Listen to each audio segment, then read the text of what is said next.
नमस्कार दोस्तों, मैं देवेंद्र चंद्र राय फिर से आपका स्वागत करता हूं ईगल क्रेस्ट एंड एसोसिएट के एजुकेशनल वीडियो सीरीज में। आज 3 मार्च को निफ्टी की वीकली एक्सपायरी हो गई और कल से न्यू वीक की एक्सपायरी स्टार्ट हो रही है और नेक्स्ट जो एक्सपायरी है वो 10 मार्च को है। तो ये पूरा सप्ताह जो है वो बहुत ही इम्पोर्टेंट है। इम्पोर्टेंट किस लिहाज से है? क्योंकि कुछ तो इवेंट चल रहे हैं, जैसे रसिया और यूक्रेन की लड़ाई तो अभी कंटिन्यू है, तो उनसे जो भी अपडेट आएगा वो मार्केट को कहीं न कहीं इफेक्ट करेगा। इसके अलावा अगर हम बात करते हैं 10th मार्च को, तो 10th मार्च को जो स्टेट इलेक्शन है उनके रिजल्ट आएंगे, जिसमें यूपी स्टेट का जो रिजल्ट है वो इम्पोर्टेंट है। देखिए, 10th मार्च के पहले एग्जिट पोल भी आएंगे।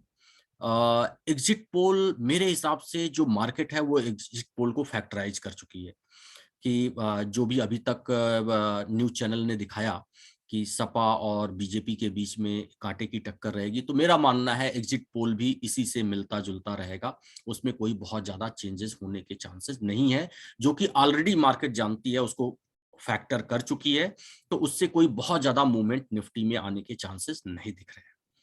रसिया यूक्रेन की बात करें तो रसिया और यूक्रेन के बीच जो लड़ाई चल रही है वो भी ऑलमोस्ट मार्केट जानती है। मार्केट उसी के बेसिस पे वो रिएक्ट कर रही है, तो कोई बहुत मेजर अगर डेवलपमेंट नहीं होता रसिया और यूक्रेन के बीच में या नेटो देश के बीच में, तो मार्केट में कोई बहुत ज्यादा मूवमेंट नहीं आने वाली। हाँ, 10th मार्च को एक्चुअल रिजल्ट आएगा। इलेक्शन जो इलेक्शंस है उनके एक्चुअल रिजल्ट आएंगे।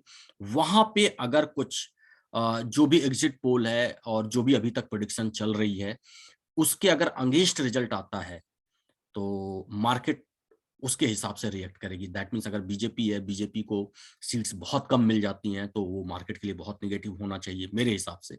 वो मार्केट के लिए नेगेटिव रिएक्ट करना चाहिए। और अगर बीजेपी अगर वहां पे पूर्ण बहुमत में आती है तो मार्केट के लिए पॉजिटिव होना चाहिए।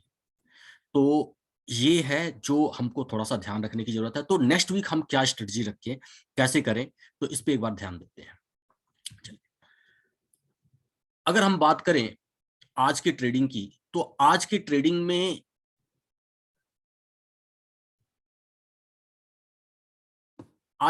में जैसा कि मैंने आपको बताया था कि जो रेजिस्टेंस है वो 16,825 का निफ्टी का रेजिस्टेंस है, इसके ऊपर नहीं जाना चाहिए।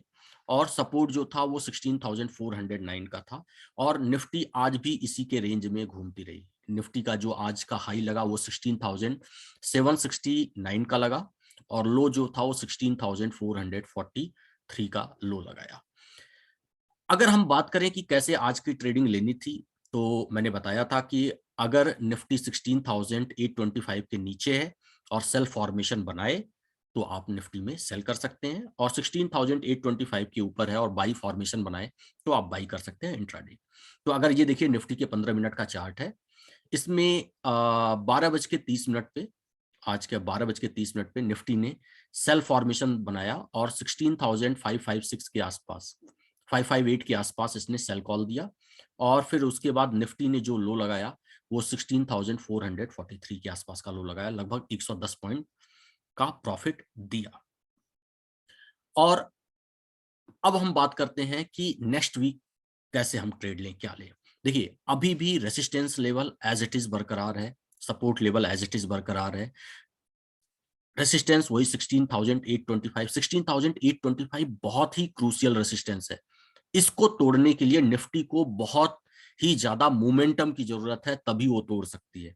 और अगर ये 16,825 ब्रेक कर दिया और उसके ऊपर वही 30-40 मिनट अगर ट्रेड कर लिया, तो निफ्टी में 100-200 पॉइंट की शॉर्ट कवरिंग आने के चांसेस होंगे। तो अभी भी सेम पैटर्न पे आप ट्रेड कीजिए कि अगर निफ्टी 16,825 के ऊपर जाती है और बाई फॉर्मेशन बनाती है, तो उस कंडीशन में आप निफ्टी में बाई कॉल लीजिए। और अगर 16,825 से नीचे है और सेल फॉर्मेशन बनाती है, तो आप सेल कॉल ले सकते हैं। तो अगर हम मैक्स पेन की बात करें, तो मैक्स पेन 31 मार्च का 17,000 पे ही है, 10th मार्च का 16,600 है। मींस 10th मार्च को जो एक्सपायरी होनी चाहिए वो 16,600 होनी चाहिए, लेकिन मेरे हिसाब से ये 16,600 वैलिड नहीं होना चाहिए, क्योंकि 16,000 अगर हम निफ्टी की बात करें तो 10 मार्च को इलेक्शन का भी एक इवेंट है, तो इलेक्शन के इवेंट की वजह से 16,600 शायद ये वैलिड लेवल ना हो।